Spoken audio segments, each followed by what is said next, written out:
খুব জটিল জায়গায় চলে গেছে দেশ, একেবারে জটিল জায়গায় চলে গেছে। আমরা কেন কথা বলতেছি এইভাবে আমি নিজেও বুঝি না। হ্যাঁ, হয়তো কিছু টাকার লোভে কোনো লাভ নাই। আমাদের তো অনেকগুলো লক্ষণ দেখা দিচ্ছে, তাই না? এই অনেকগুলো লক্ষণ দেখা দিচ্ছে না, একটা প্রতিশোধ পরায়ণতা, একটা মবক্রেসি, একটা কি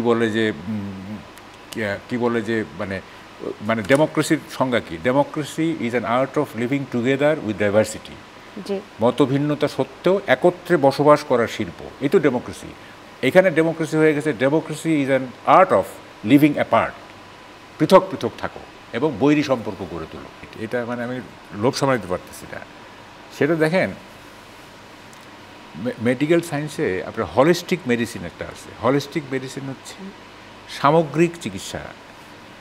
এই হলিস্টিক মেডিসিনটা কি, যে শুধু শরীরের লক্ষণগুলি দেখা হয় না, ওই মানুষটাকে বুঝে, মনীষটা কেমন, হ্যাঁ, তার পাস, তার তার বিহেভিয়ারাল প্যাটার্ন, তার সাইকি, সবটা মিলে এই হলিস্টিক ওষুধটা দেওয়া হয়।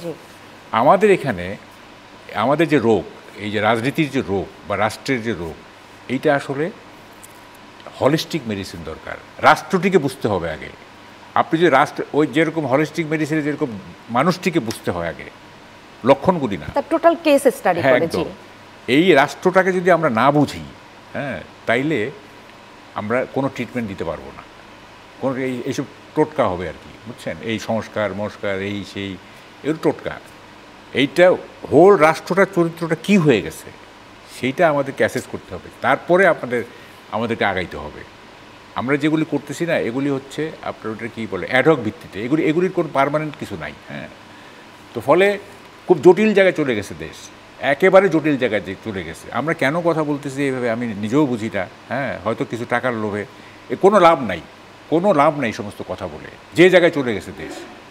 এটা তো বলাও আপনার প্রয়োজন, টাকার লোভে এটা ঠিক না, আপনার বলাটা তো যাই হোক। কিন্তু মাহবুব কামাল, আমি বুঝতে পারছি না, হলিস্টিক মেডিসিন আপনি শুরু করবেন, সেখানে তো একজন পেশেন্টের, আমি যদি বলি যে কোনো সিমটম এমনি ধরা পড়ছে না, তার একেবারে বংশের দিকেও চলে যায়, জাত এবং গোষ্ঠীর দিকে বিবেচনা করা হয় যে তার কারো বসন্ত হয়েছিল কিনা, তার কারো যক্ষা হয়েছিল কিনা, এরকম স্টাডি করা হয়। আমরা কোথা থেকে শুরু করব? হ্যাঁ, আমাদের তো অনেকগুলো লক্ষণ দেখা দিচ্ছে, তাই না? এই অনেকগুলো লক্ষণ দেখা দিচ্ছে না, একটা প্রতিশোধ পরায়ণতা, একটা মবক্রেসি, একটা কি